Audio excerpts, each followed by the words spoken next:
ภาษาตัวดอลกลากอบองโกเคียวบอบู Introducing rider from Uzbekistan.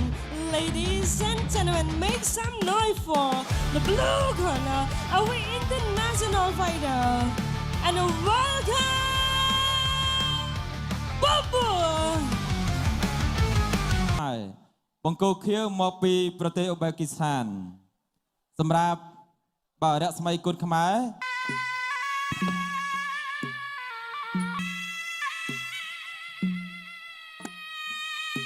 ខ្ញុំសូមអនុញ្ញាតជម្រាបជូន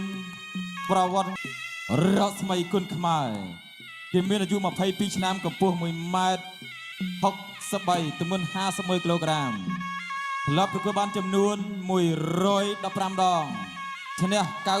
98បាទចាញ់1ស្មើ30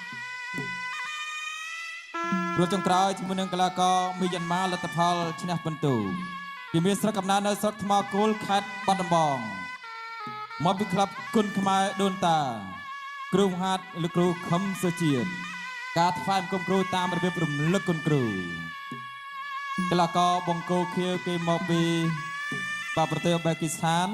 មានអាយុ20ឆ្នាំកម្ពស់1ម៉ែត្រ65ធ្លាប់ប្រកួតបានចំនួន19ដងឈ្នះ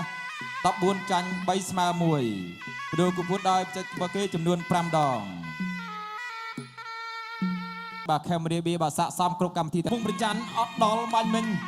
បែកឆ្វេងស្ដាំពីបប៊ូជង្គង់បប៊ូជង្គង់រត់ថ្មី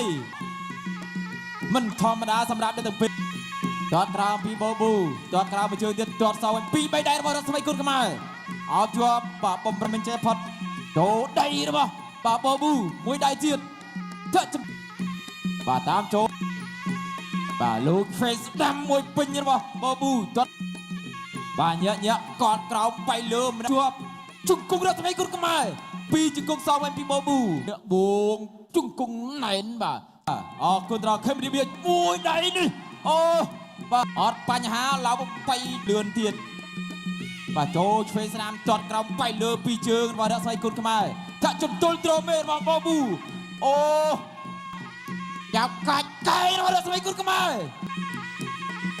ទាត់ក្រោមទៅមកបៃលើទៅវិញ1 2 1 2ដូចគ្នាលើមួយវាយមួយទាត់ពីដៃរបស់បប៊ូចាក់ជន្ទុលរៀមបាទប៉ះរបស់ស៊ីណាបាទទាត់ទៅមកពីមួយជើងមួយដៃគិស្ថានកន្លែងនេះបាទចំណុចសំខាន់ខ្លះក្នុងទឹកទី2បាញ់មិញកាប់គល់រំដើមមកពីបប៊ូប្រខាន់ពុះសិលាពីរស្មីគុណខ្មែរបោះមកកែងទៀតលោកលើកាប់ជើងក្រោម2ជើងបៃលើសងវិញទាត់មួយជើងពីរស្មីគុណខ្មែរបោះជន្ទុលទៅពីមួយទៅមួយមកកែងរបស់រស្មីកន្លែងនេះជើងដូចគ្នាកែងពីរស្មីគុណខ្មែរជើងសេះចូលពីបប៊ូរស្មីគុណខ្មែរគេទាត់កាប់មួយជើងទាត់ទៅទាត់មកមួយជើងពីមួយជើងទាំងពីរមួយជើង